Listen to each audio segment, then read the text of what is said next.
God. Take 103. Good morning.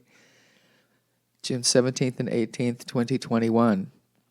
And the cards, they are the Ten of Wands reversed, the Seven of Cups, and the Four of Swords reversed. LaLa Land. If Mercury wasn't in retrograde and we weren't at risk of making commitments we may not be able to keep or start things we may not be able to finish, I'd read this as somebody who spends all day in bed with a bong. So if the shoe fits, wear it. We've all minor arcana today, nothing earth-shaking, but a warning nonetheless. The Seven of Cups, Pisces, Cancer, Scorpio, is the fantasy card, and it is fantastic. We usually see a human overcome by the strange sight of the seven cups, each containing some symbolic or surreal object.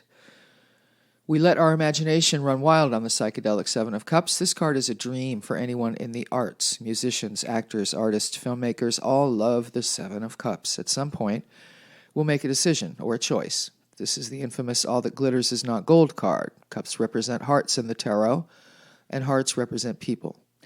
Things and people are not what they seem to be on the Seven of Cups, and when we consider the next card up in the sequence of cups, the disappointed and melancholic Eight, we had best step back and consider. The Seven of Cups has us overwhelmed with ideas, offers, and options. Some seem great on the surface, some may better pay off in the long term, but which one will make us happy? The Ten of Wands, today in the past position, Sagittarius, Aries, and Leo, is a card of burden and responsibility.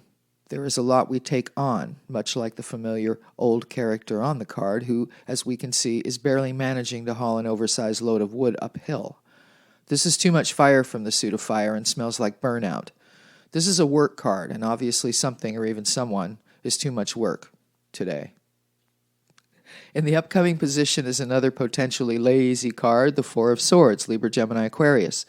This is the mental suit, and on the Four of Swords, the four being the nice, square, even number that it is, it stabilizes us mentally with rest, retreat, and temporary retirement, all good retrograde words. Restoring, rebuilding, renewing, reinventing. There are too many other words that start with re to list, but all relevant. There's another one, in some way, to this spread.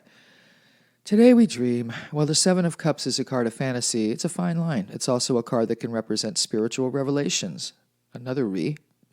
The seven being a number of completeness and perfection. You may understandably feel guilty saying so, but the lockdown has been a very productive piece of time for some people. Returning to the way things were is not in these cards. However, the future holds amazing potential if we know what we really want. Your dreams may be keeping you awake at night, in which case pay close attention. But rest. That's R-E-S-T.